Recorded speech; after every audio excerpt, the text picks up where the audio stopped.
네. 네, 여러분 안녕하세요. 정쌤입니다. 미술임용고시 디자인공의 정쌤입니다. 오늘은 교육과정 이어서 수업 진행하겠습니다. 늘 우리가 이제 보는 것처럼 우리가 합격 특강 153이라고 하는 특강 시리즈이죠. 오늘 교육과정 세 번째가 되겠습니다. 첫 번째는 총론을 했고요. 총론은 미술과랑 디공과가 같이 포함되는 것이었고, 자, 두 번째는 미술과 강론을 했습니다. 자, 오늘은 세 번째가 되겠습니다. 세 번째. 자, 오늘은 미술과와 디공과가 같이 포함되는 내용이 되겠습니다. 기대해 주시고요. 자, 그래서 다시 언급을 드리자면 첫 번째는 총론이었고 두 번째는 강론인데 미술과와 디공과 이렇게 나눠지죠. 미술과와 디공과의 강론인데 두 번째 수업, 지난 수업에는 미술과 강론을 내용 체계부터 시작해서 그 다음에 교사학습 방법의 유의사항, 그 다음에 평가 및 유의사항과 관련된 것을 우리가 쭉 봤습니다. 그렇죠? 자, 그 다음에 이제 디공과 강론은 본시 수업을 통해서 제가 전달을 하도록 하겠습니다. 2015 교육과정이 바뀌면서 디자인 공예과가 디자인 문화 컨텐츠로 바뀌면서 공예가 따로 분리되고 또 인쇄가 따로 분리되고 여러 가지 그런 과정들 속에서 디자인 공예과 강론이 굉장히 양이 많아졌거든요. 그래서 따라서 그 부분은 우리가 본시 수업을 통해서 보는 것이 더 좋을 것 같아서 본시해 보도록 하고요. 자, 오늘 세 번째 시간인데요. 이 세 번째 시간은 교사학습 방법과 평가에 관해서 보는 건데 이 내용은 지금처럼 총론과 강론에 포함되는 것이 있고 포함되지 않는 것도 있습니다. 따라서 여러분들이 해설서를 가지고는 소화하지 못하는 것을 오늘 배우게 됩니다. 기대가 되겠죠? 따라서 오늘 배우는 것들은 일단 시험에 1차적으로 중요하다. 먼저 나올 수 있는 우선순위로 제가 준비를 했고 다시 말씀드리지만 오늘 교사학습 방법과 평가에 대해서는 미술과와 디공과가 같이 보는 겁니다. 이 부분 잊지 마시고 정리 잘 해 주시길 바라겠습니다. 우선 우리가 이제 기출 경향을 좀 봐볼 필요가 있겠어요. 오늘 주제가 교수학습 방법과 관련된 건데 아울러서 두 번째가 평가와 관련된 것인데 이것이 1차 시험에는 어떻게 나오는 것이냐.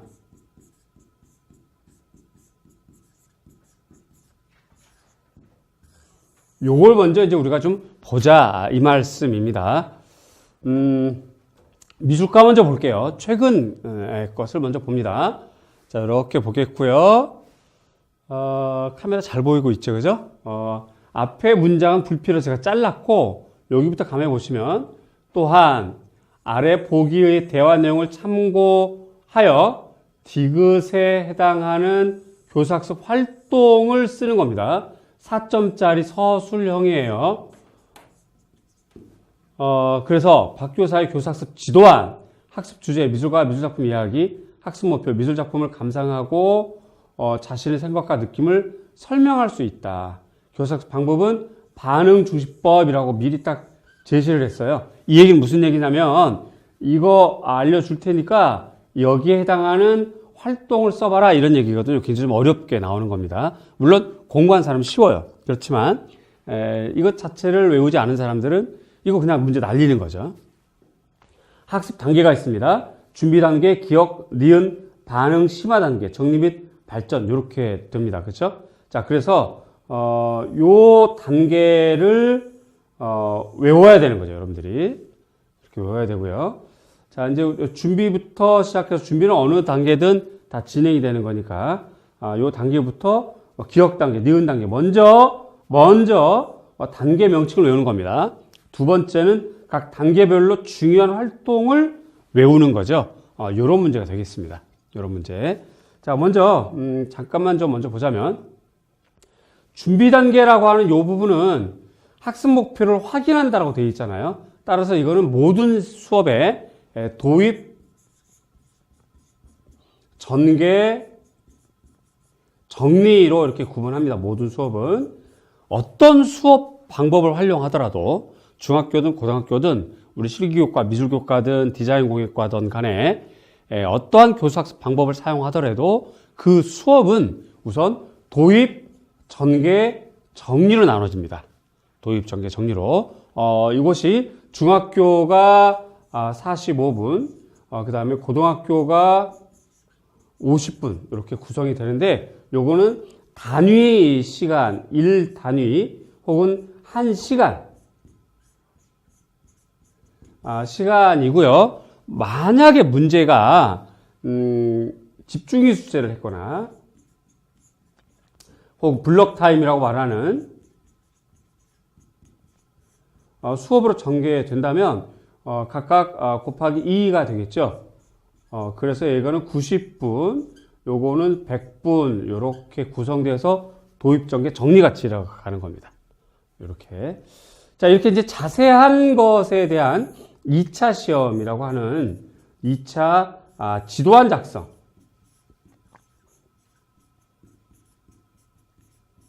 요 부분이 여러분들은 이제 요즘 변별성이 높아져서 준비를 좀 많이 해야 될 것 같아서요. 제 생각에는 우선 제가 먼저 말씀드리지만 3, 4, 5, 6 요 중에 한 번 정도 지도안 작성하고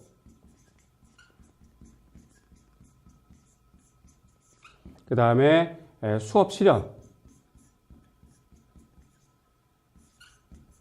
요거 이제 우리가 말하는 수업 실현 실기가 되는 거죠.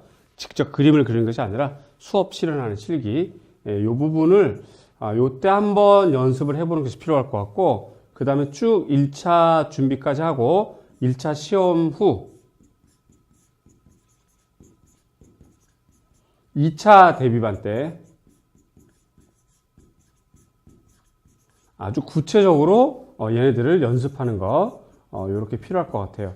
통상적으로 여태까지는 그냥 2차 반 때만 지도안 작성하고 수업 실현에 대해서 공부를 했는데 올해는 3월, 4월이거나 5, 6월 달, 그 다음에 한번 연습을 하고 그 다음에 10월 달 가는 것이 좀 좋지 않겠나. 왜냐하면 변별성이 좀 높아졌어요.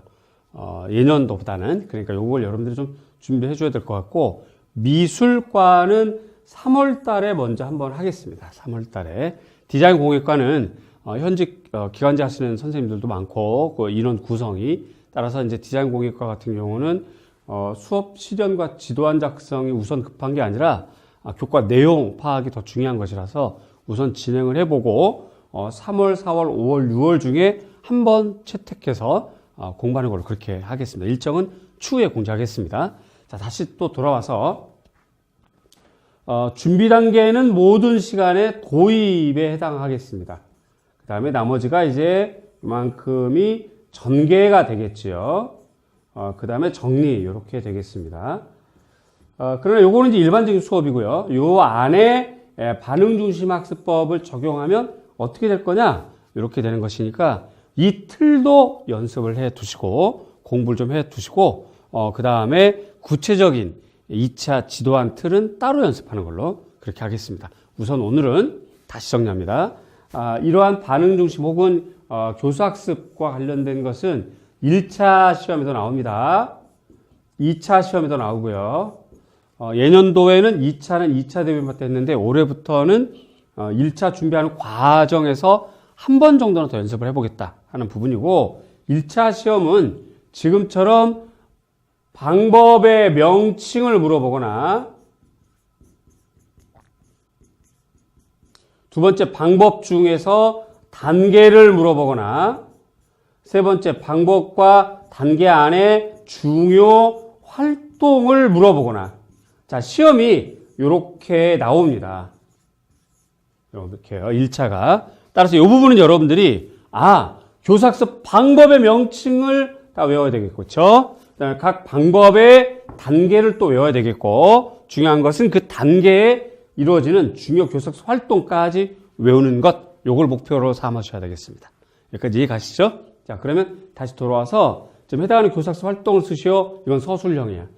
이 교사학습 지도안에서 보면 반응 중심 학습법에 대한 것이고, 준비, 그다음 기억, 니은, 그다음에 이렇게 심화, 그리고 정립 발전 이렇게 됐다는 거죠. 그래서 요 단계를 명칭은 이미 좋고요. 요 단계에 대한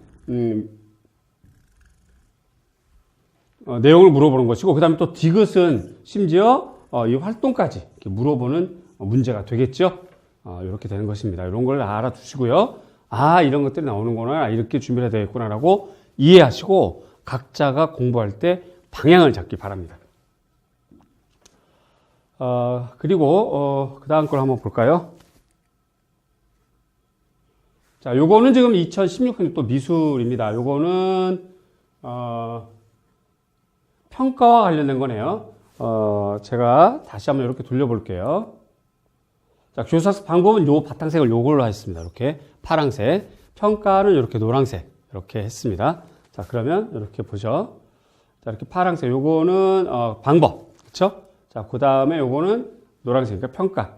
자, 앞에 내용도 또 이렇게 쭉 제가 다 잘랐고요. 불필요한 것이라서. 오늘 보는 데 집중하려면 잘라서. 자, 나는 홍교사의 교사학습 계획의 일부와 채점 기준표이다. 가로 안에 공통으로 들어갈 수행평가 방법, 즉 명칭을 쓰라는 것이거든요. 2점짜리입니다. 그래서 이제 공공고등학교 1학년 뭐 이렇게 되고 학습 목표가 비어 있고, 그래서 환경 문제를 주제로 다룬 미술가에 대해 이해할 수 있다. 평가 방법, 이제 요거 쓰라는 얘기죠, 요거. 그래서 이제 학습 활동이 사시가 1, 2차 시 블록 타임제를 했네요. 주제 정하고 자료 수집하고 뭐 이렇게 됐어요. 자, 그리고 이제 나에 해당하는 채점 기준표를 봤던 평가 요소, 내용 구성, 자료 활용, 태도, 평가 내용, 조사 내용이 적합한가, 조사, 수집한 자료에 근거하여 내용이 체계적으로 기술되었는가, 작성하는 거네요, 뭔가 이렇게. 환경 문제를 주제로 다룬 미술가와 관련된 자료, 다양하게 수집하였는가, 지금 중요한 키워드가 탁탁 나오고 있죠?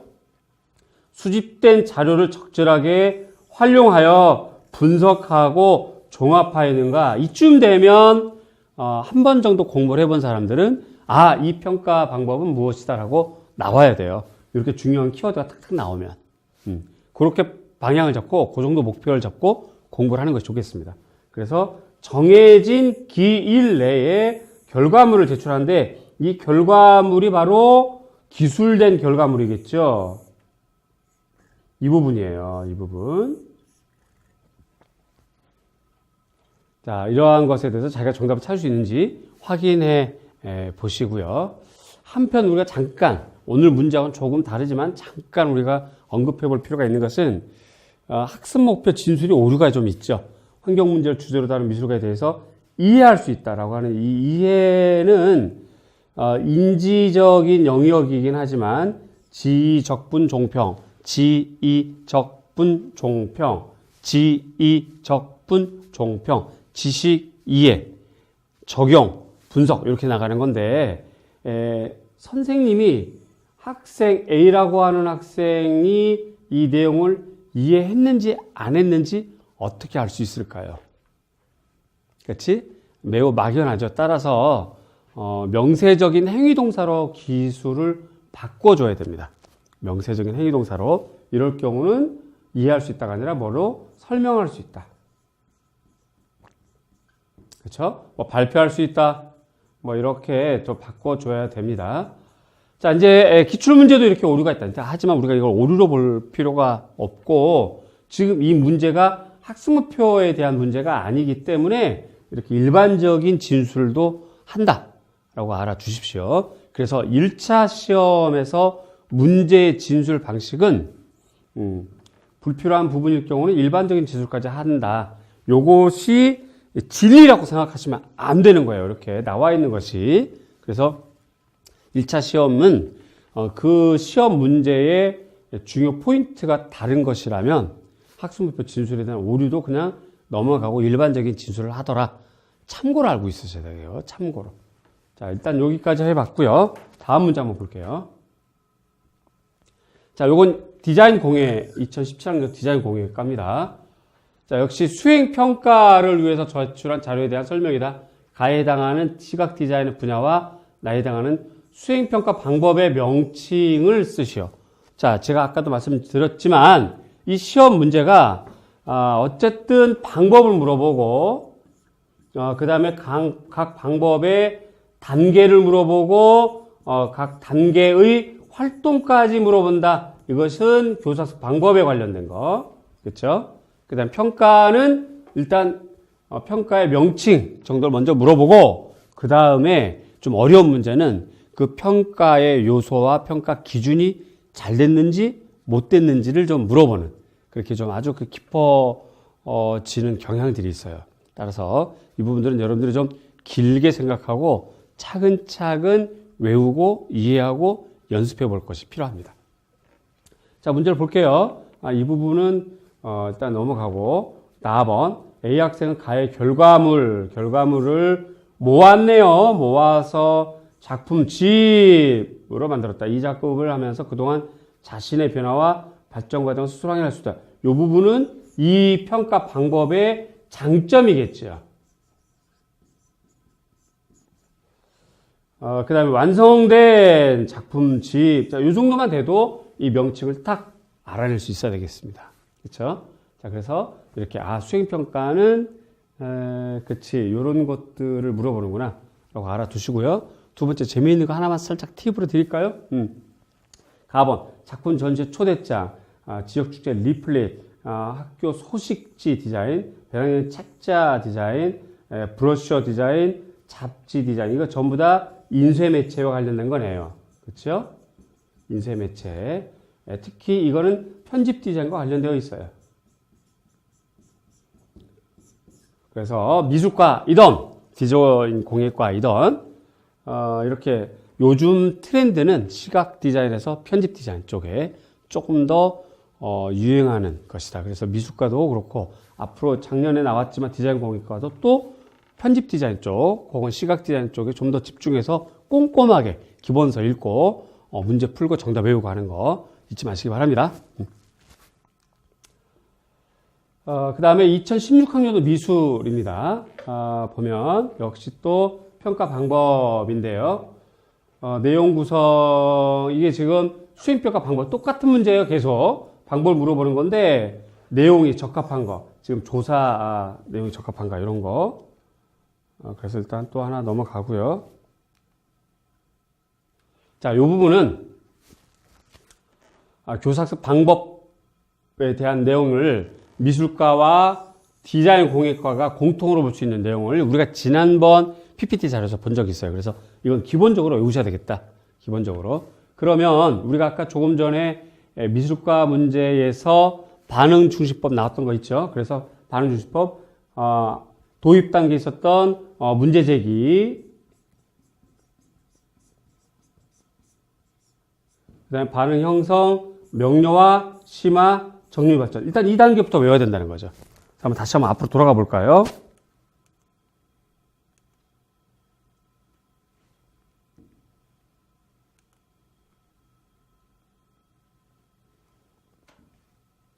자, 지금 반응 중심이에요. 자, 준비 단계.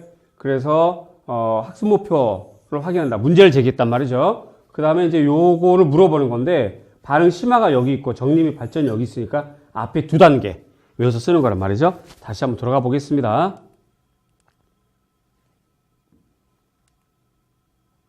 자, 반응 주시법, 반응 형성, 그다음 반응 명료화, 그다음에 심화와 정리 발전은 제기가 됐고, 그러면 이것이 결국 기억, 이것이 결국 니은 이렇게 되겠죠. 그다음에 디귿에서는 명료화의 구체적인 활동이 어떻게 되느냐를 물어보는 겁니다. 이렇게 기입형, 서술형 준비를 꼼꼼하게 하시면 좋겠고요. 얘네는 미술과와 디자인 공예과 공통으로 내는 거니까 우선 여러분들이 이 균합적 사고법 단계 순서 창의적 문제 해결법이요. 단계 순서. 우수본의 CPS라고 하는 단계 순서. 직접교수법 단계 순서. 반응중시법 단계 순서를 전부 먼저 외우고 출발해야 됩니다. 다 알 수 있겠죠? 균합적 사고법, 문제인식, 관계 탐색, 개념 발견, 개념 적용, 정리 및 발전. 그렇죠? 창의적 문제 해결법, 문제인식, 탐색, 정비와 적용, 종합 및 재검토, CPS, 기회 발견, 탐색, 진술, 아이디어 발견, 해결책 발견, 수용 토대 구축. 수용 토대라고 하는 건 이 디자이너가 제시한 아이디어를 많은 사람들이 수용한다는 개념이 되겠습니다. 그다음에 직접 교수법, 교사가 직접 특정한 기술 혹은 특정한 실기를 보여주면서 설명하고 시범 보이고 학생은 질의응답하고 연습할 수 있도록 하는 거고요. 그 다음에 반응 영상 이렇게 되겠습니다. 자, 이제 하나씩 보겠습니다. 오늘 미술과랑 디공과 같이 보는 겁니다. 교사 방법, 직접 교수법입니다. 순서 그대로 외우셔야 돼요. 자, 문제인식, 설명, 시범, 질의응답, 연습활동, 작품 제작, 정리 및 발전 이렇게 되고요. 각 단계별 중요 활동은 이렇게 된다. 이런 것까지 외워야 되겠어요.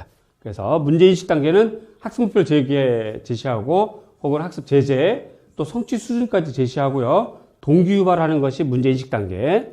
그 다음에 설명 시범, 교사가 수행 방법을 제시해 주는 거죠. 그래서 단계별로 전개가 되어야 됩니다. 이거는 학생의 수행 능력을 참고해서 기초 단계부터 고등 단계까지 전개가 되어야 됐고, 질의응답은 학습자의 연습 활동을 관찰하고 이걸 서로 피드백해 주는 관계가 되겠습니다. 당연히 질의응답이기 때문에 교사와 학생 간에 혹은 학생과 학생 간의 상호 질의응답이 가능하겠어요. 그 다음에 연습활동, 이에 대한 학습에 대한 연습 단계인데 기초 단계가 되겠죠.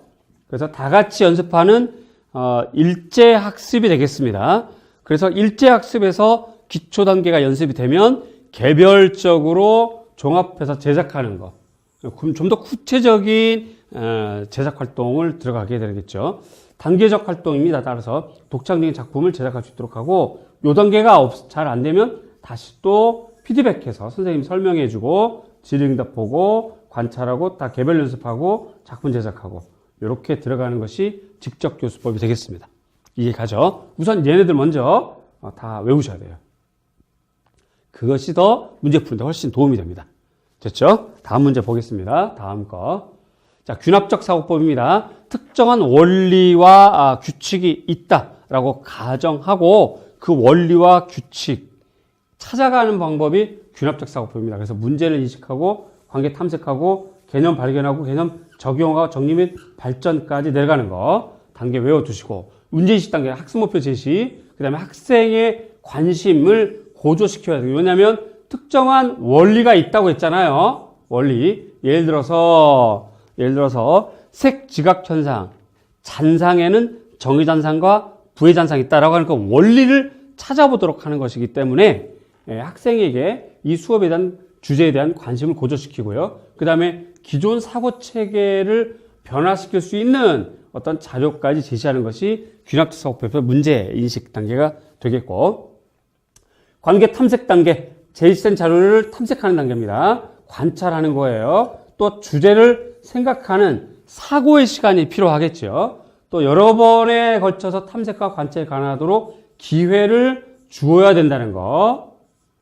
그 다음에 타인과 대비시켜서 탐색해 나가는 단계. 자, 그렇게 돼서 탐색한 내용을 통해서 여러 가지 상황을 봤더니 동그란 것, 세모난 것, 혹은 네모난 원리가 있더라. 자, 이 네모, 세모, 동그라미는 각각의 규칙성이 있더라 이 말이죠. 예를 들어서 서양 원근법은 1.2시라고 하는 일정한 원리가 있더라. 그렇죠? 또 다른 것, 동양 원근법은 3원법이라고 하는 일정한 원리가 있더라. 일정한 규칙이 있더라. 이런 거죠. 또 영상 그 컴퓨터 그래픽에서 카메라 앵글을 잡을 때 어떤 원리와 규칙이 있더라. 이런 것들을 찾아내는 겁니다.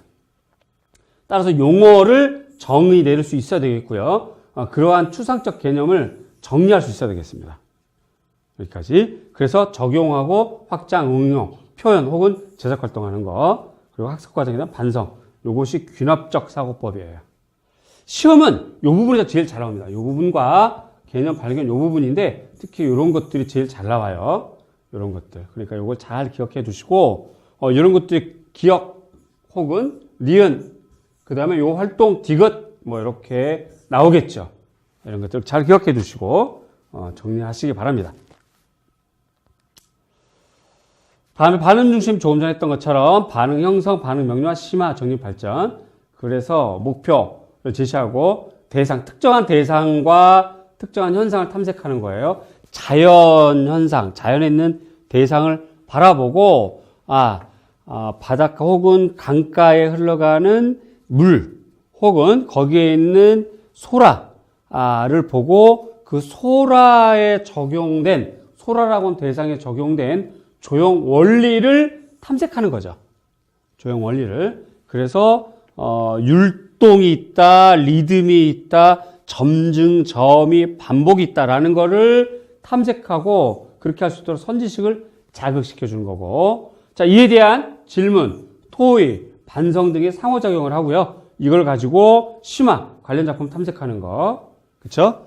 그래서, 합리주의적 사고가 적용된, 한목적성 사고가 적용된 알바 알토의 의자를 놓고 한목적적이다. 하지만 이걸 쌓아 올리면 동일한 작품이 계속 반복된다. 이 반복에는 조형 원리가 율동이 적용되는 것이다. 뭐 이런 이야기들. 혹은 미술과에서 소라 껍질에서 보여지는 그런 나선형의 그 크기가 황금비례이고 이 황금비를 적용한 것이 백남준의 동시변조라고 하는 비디오 아트가 있다. 뭐 이렇게 탐색하고 명료하고 심화하는 그러한 내용들을 전개할 수가 있다는 거죠. 이게 반응 중심법입니다.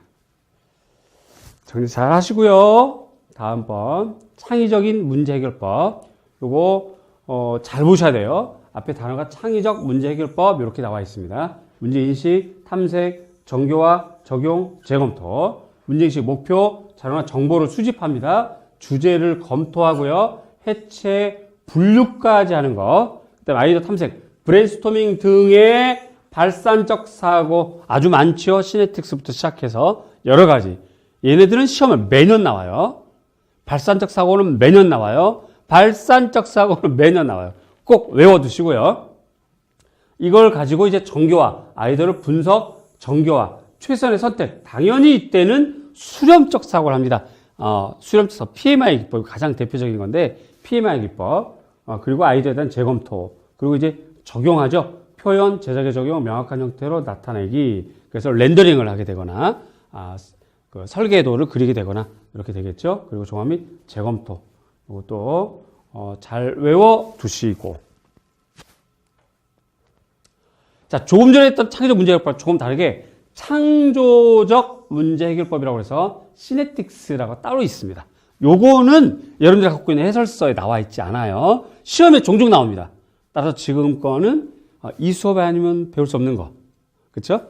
그러니까 잘 기억해 두시고, 시네틱스는 네 가지 유추법이 있죠. 네 가지 유추법. 유추법은 반드시 외워 두셔야 됩니다. 반드시 외워 두셔야 돼요. 그 유추법에 따라서 현재 조건 진술하고 직접 비유를 하고 개인적 비유를 하고 압축된 갈등. 그래서 이제 상황, 주제에 대한 진술, 직접 비유에 대한 제안, 하나 선택, 깊이 탐색하고, 직접 비유를 또 제안하고, 하나 선택하고, 깊이 탐색하고, 요것이 이제 직접 비유와 개인적 비유와 같이 연결되는 것이겠죠. 그 다음에 단계 2와 3에서 기술한 것 중에서 하나를 선택해서 전개하는 것을 시네틱스라고 합니다. 요런 부분들은, 일단은 이렇게 좀 어려운 말이지만 요대로 외워두시고, 두 번째로, 문제를 통해서 연습해보는 것이 가장 좋아요. 모의고사라든가 문제, 7, 8월달 영역별 문제풀이, 9, 10월달 모의고사를 통해서 연습해보는 것이 가장 좋습니다. 우선은 지금은 이렇게 외워두시고요. 그렇게 하고 문제풀이로 적용을 합시다. 그 다음에 디자인 공예과랑 미술과에서 종종 나오는 거, 보상중심 협동학습부, 스테이드라고 하죠. 수업 안내, 소집단 활동, 평가, 개별 향상 점수 부여. 이렇게요. 자, 요거 주의하실 점. 지금은 1, 2, 3, 4로 했는데 요걸 묶어서 3단계로 제시하는 문제도 나올 수 있어요. 따라서 이러한 내용은 우선 제가 지금 제시한 이 도표로 외워두시고 그 다음에 문제 풀이 때 3단계, 4단계, 심지어는 5단계까지 구분해서 스테이드 모형을 정리할 필요가 있습니다. 특히 2015 교육과정에서는 2009에서도 마찬가지지만 협동학습, 그 다음에 그 단체 집단학습에 대해서 굉장히 강조를 많이 하거든요. 따라서 이러한 문제가 앞으로도 계속 나올 수밖에 없어요. 그러니까 이 부분을 여러분들이 놓치면 큰일 납니다. 그러니까 꼭 외워두시고요. 우선 기본적으로 이렇게 가고 이거는 반드시 연습을 통해서 해결하도록 하자. 수업 안내, 목표 제시, 활동 내용 안내, 필요하면 강의 수업, 그 다음에 학습 과제별 활동을 하겠죠. 그 다음에 평가를 실시하고 이때 중요한 거 향상 점수와 소집단 점수를 계산해서 팀 점수를 보상한다 이 말이지 이게 핵심이 되겠어요. 그래서 보상 중심 협동학습이란 말을 사용하는 것입니다. 이 부분은 교육학에서도 아마 자세히 배우게 될 테니까 저는 염려 안 하고 여러분들 믿고 있겠습니다. 그 다음에 그 외에도요, 여러분들 꼭 해야 될 것이 체제적 교육과정과 수업 개발, 그래서 SCID 모형이라고 하는 거, 그 다음에 프로젝트 수행 중심 모형, 이거는 정말 중요해요. 얘는, 저에게 마이크를 대고 누군가가 당신에게 기회를 줘서 문제를 낸다면 어떤 교수법을 내겠습니까? 첫 번째 걸 꼽아보세요. 그럼 저는 요거 꼽습니다. 프로젝트 학습법 꼭 알아두시고요. 계획, 실행, 평가 3단계예요. 3단계. 계획, 실행, 평가 3단계. 물론 요 3단계를 아주 짓궂게 하나 더 해서 학습 목표를 제시하거나 혹은 교수학습에 대한 전개 이전에 구상 단계까지 포함해서 4단계 혹은 5단계로 막 얼마든지 늘릴 수 있어요. 그러나 그 늘어나더라도 가장 중요한 것은 계획, 실행 평가가 반드시 포함된다고 하는 부분이고 얘는 수행 중심이고 프로젝트이기 때문에 협동학습 체제입니다.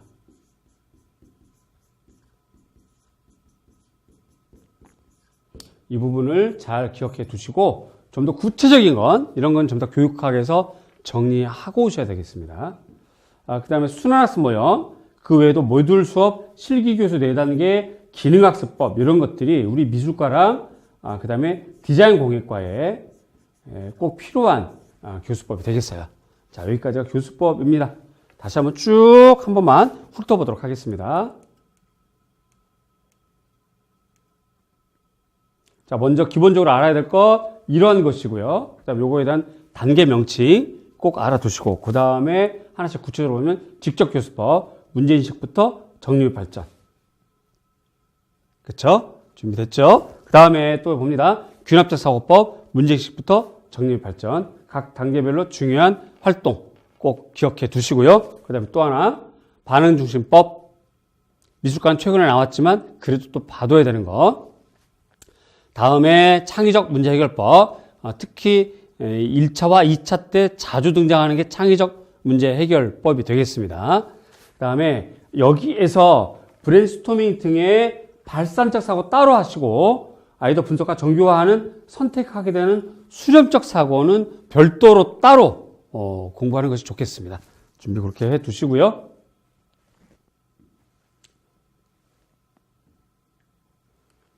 다음에 창조적 문제해결법, 시네틱스라고 하는 거 4가지 단계 잘 기억해 두시고 그다음에 보상중심 협동학습, 스테드 모형 그 외에도 이렇게 SCID 모형, 프로젝트 수행 중심 모형, 순환학습 모형, 모듈 실기교수 4단계 기능학습법은 기본적으로 여러분들이 소화를 하고 시험장 가야 되겠습니다.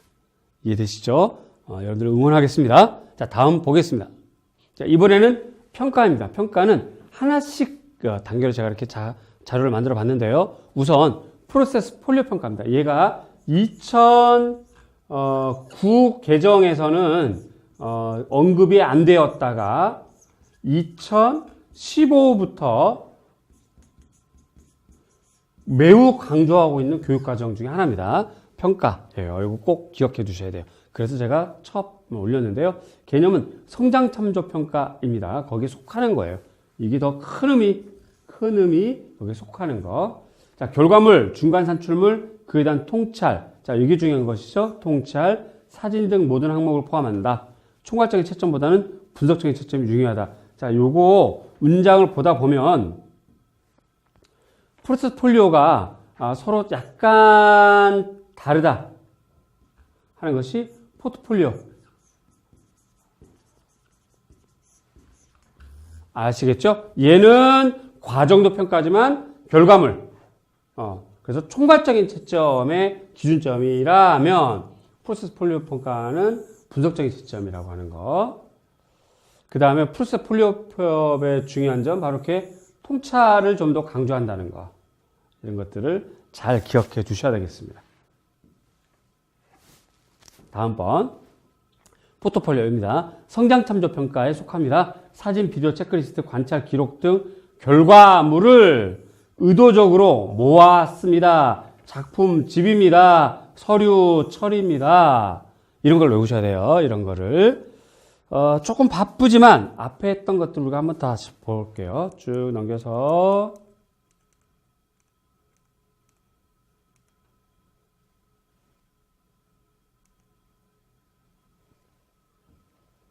자, 여기 했던 거. 그죠? 수행평가. 모았다, 작품집이다, 자신의 변화 과정을 스스로 확인할 수 있다, 완성된 작품집이다. 이제 정답 아시겠죠? 그렇죠? 이렇게 문제 푸는 거예요. 따라서 이렇게 키워드 잡는 것이 매우 중요합니다. 매우. 다시 또 내려가겠습니다.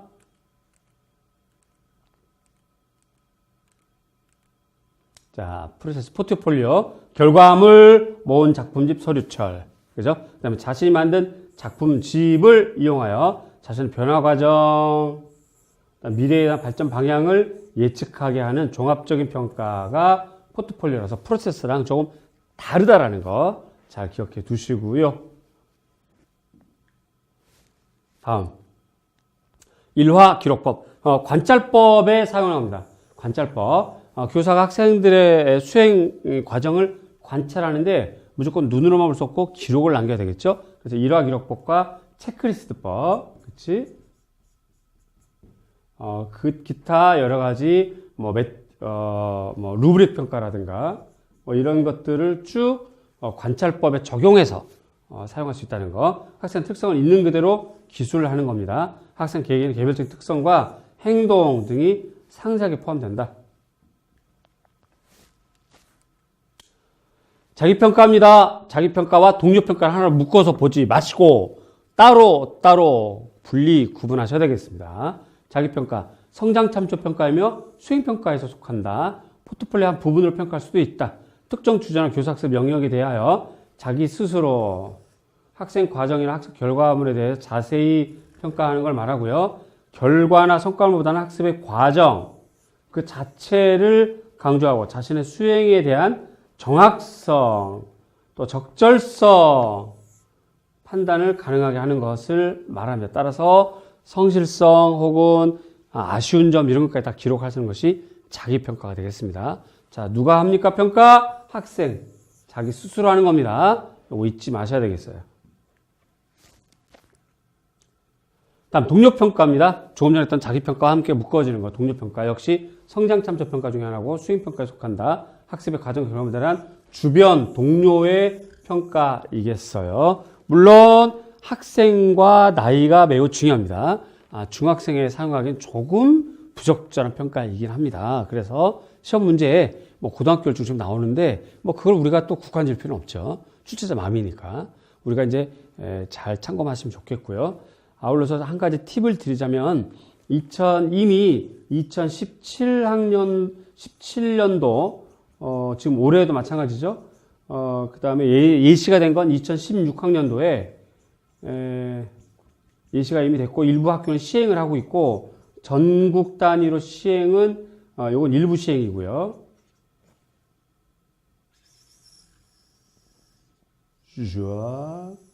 와우, 좋아요. 요건 이제 일부 시행이고 요건 이제 전국 동시 시행인데 뭘 얘기하는 거냐면 미술과라든가 혹은 디자인 공예과라든가 이렇게 실기 교과, 음악 교과라든가 혹은 체육 교과 같은 이런 실기 교과는 이제 지필 평가를 학교 현장에서 보지 않습니다. 지필 평가를 학교 현장에서 보지 않고 전부 수행 평가라는데 이 수행 평가가 완성물이 나와야 되는 것이에요.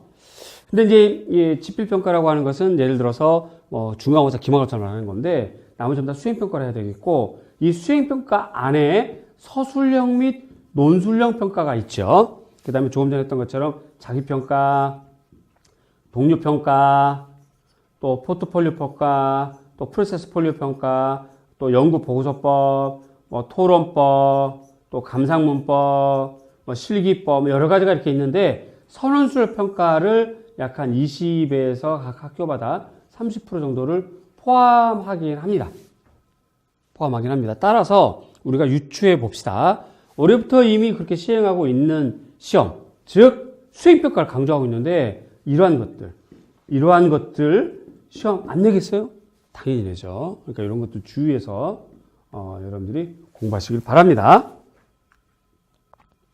그 다음에 컨퍼런스, 성장 참조와 수행평가에 속하고요. 학생의 수행 결과물을 근거로 제3자가 개입해서 그 평가의 장단점을 진단하는 걸 컨퍼런스라고 하고 자기 조정, 자기 조절 능력을 배양시켜준다. 그래서 2015년 개정에서 강조하고 있는 역량이라고 하는 거. 이 부분은 2009에는 없었던 부분인데 2015에 새로 등장했죠. 이 역량의 자기 주도적 학습 능력 그런 것들이 강조되기 때문에 컨퍼런스 제가 꺼내왔어요. 이것도 봐두셔야 되겠죠. 이유를 알고 공부하자 이 말이죠. 다음에 토론법 수행평가 중에 하나이고요. 교사학습 활동과 평가 활동을 통합할 수 있는 방법으로 특정 주제에 토론하고 평가하는 거. 토론 준비도, 관련 자료 증거 수집 정도, 토론 내용의 조직, 의사소통 능력, 사고력, 토론 태도, 비판적 사고력, 성실성, 논리성, 내용의 충실성 등을 총체적으로 평가하는 토론법. 그래서 도입, 전개, 정리, 미술로 치자면 체험, 표현, 감상, 디자인으로 치자면 이해교육과 실무 과목 모두 다 활동할 수 있고 활용할 수 있는 것이 토론법 학습이 되니까요. 얘가 종종 나오는 거 잊지 마시고 준비해 두십시오. 평가 기준표, 루브릭 평가. 요거 많이 들어봤을 겁니다. 교육학에서도 하지만 미술과 같은 경우는 애플랜드가 제시했던 루브릭 평가예요. 개념, 수행평가 중에 속하는 거고요. 전통적인 평가 구별점이 뭐냐면 첫 번째, 평가 영역이 세부적으로 제시되는 거예요. 학습 결과는 점수가 아니라 단계로 표현하는 거고 학생의 수행이 갖는 질적인 특성을 서술한단 말이죠. 그러니까 예를 들어서 이렇게 표로 나눠서 A라고 하는 항목, B라고 하는 항목에 가와 나로 해서 A는 이러하다 이렇게 서술하는 걸 말하는 겁니다. 말로 쓰는 걸 말해요. 말로 쓰는 거. 설명은 진술문이다. 학생에게 자기 조절 학습 태도를 길러준다. 루브릭 평가, 애플랜드 잊지 마시고요.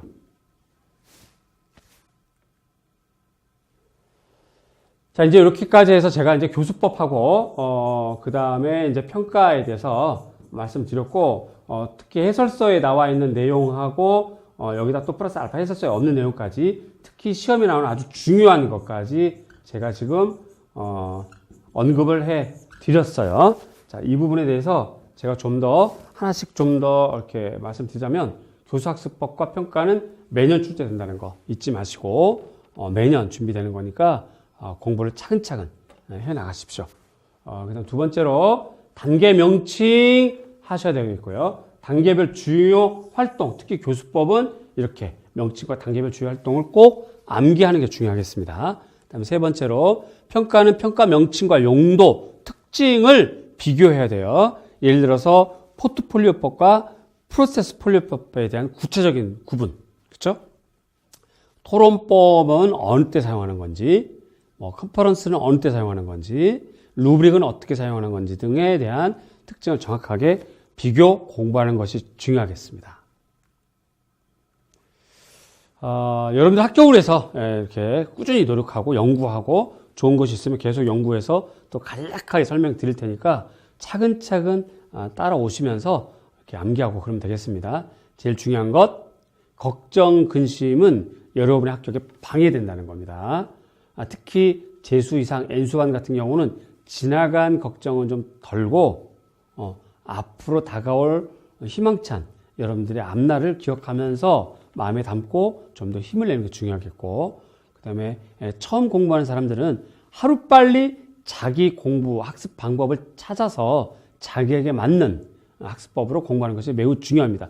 하루에 몇 시간 했느냐가 중요한 게 아니라 얼마나 질적인 공부를 얼마나 집중도 있게 얼마나 시험 경향에 맞게 공부하느냐가 제일 중요하니까 몇 시간 공부하면 좋을까요? 라는 질문보다는 이거 시험에 나올 만한가요?를 물어보는 그런 센스 있는 여러분이 되기를 바랍니다. 이거는 초수와 재수 혹은 N수 모두에 포함되는 말이겠죠.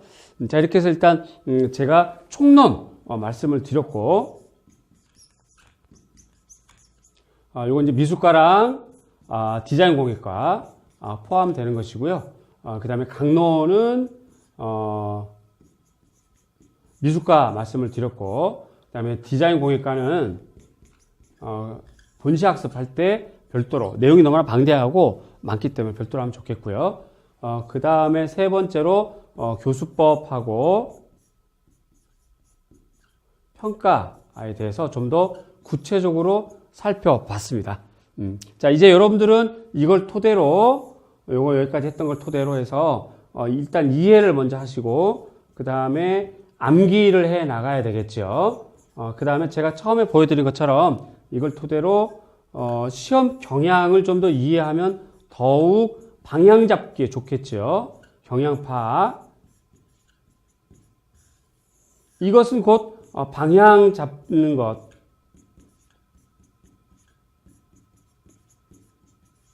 도움이 되겠고요. 이것이 다 잡혀지면 이제 연습을 해 나가는 건데, 연습은 곧 문제풀이 혹은 모의고사 형태로 풀어나가는 게 좋겠고요. 자, 경향파악과 방향 설정은 정쌤, 제가 여러분들에게 앞으로 계속 제시해주고 안내해줄 겁니다. 그러니까 여러분들은 우선 이해와 암기에 집중해 주시고 그 다음에 연습하는 데 집중해 주시면 이런 거 문제 해결하는데 별로 어려움 없을 겁니다. 오늘 힘내시고요. 여러분 잘 되도록 항상 노력하고 애쓰겠습니다. 여러분 응원합니다. 화이팅입니다. 다음에 또 봐요.